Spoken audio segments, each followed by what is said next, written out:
या चळंबेमधला अंबा म्हणून जे गाव आहे त्या गावातले जहागीरदार, त्यांची एक गोष्ट आहे. त्या काळात इंग्रज ज्याची मोठी मोठी राज्य खालसा करायचे तेव्हा त्या राज्यातले जहागीरदार वगैरे अगदी देशोधडीला लागायचे, कारण त्यांचं उत्पन्नच बंद व्हायचं.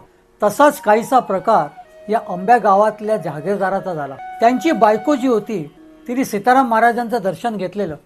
या चिंतेमध्ये ती एक दिवशी मंगळवेढ्याला सीताराम महाराजांकडे येते आणि सीताराम महाराजांचं दर्शन घेऊन तिने मनोमन एक ती प्रार्थना करते किंवा नवस करते म्हणा.